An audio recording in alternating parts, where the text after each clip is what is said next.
Dozens of Christians abducted by Islamic militants in Syria. The Islamic State militants struck before dawn, staging house-to-house raids in a cluster of villages nestled along the Khabur River in northeastern Syria. They abducted at least 70 Christians, many of them women and children, while thousands of others fled to safer areas. The captives' fate was unclear Tuesday, a day after they were seized, and relatives say mobile phone services was cut off and landlines also were not going through, adding to the fear and uncertainty about their loved ones. Heavy fighting was reported in the area. The Islamic State group has a history of killing captives, including foreign journalists, Syrian soldiers, and Kurdish militant men. Most recently, militants in Libya affiliated with the extremist group released a video showing the beheading of 21 Egyptian Christians. The group's bloody campaign in Syria and Iraq, where it seeks to form a self-styled caliphate, has repeatedly targeted religious minorities since it took control of a third of both countries. The United States and coalition of regional partners are conducting a campaign of airstrikes against the groups. The militants struck near the town of Tal Tamar in Haseki Providence, an area predominated by Syrian Christians.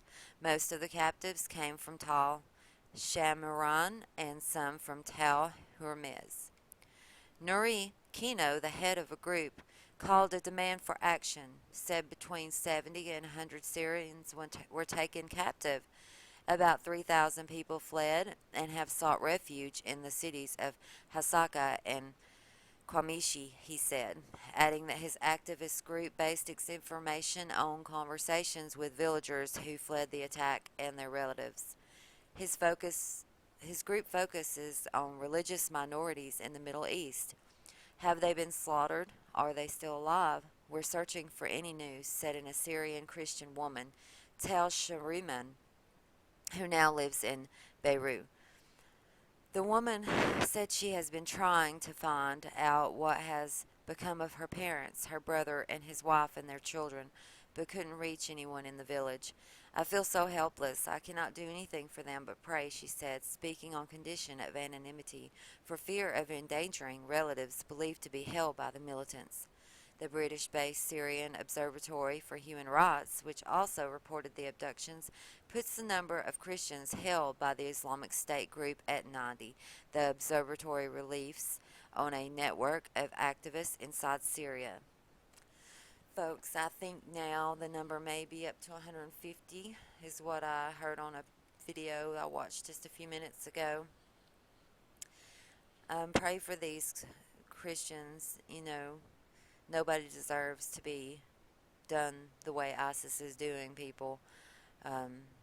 Pray for them. Pray for the Christians. Pray for their families. Pray for their safe release. And pray to an end to all of this monstrosity from these misguided messengers from MECCA, the Islamic State. Alright, thank you for watching.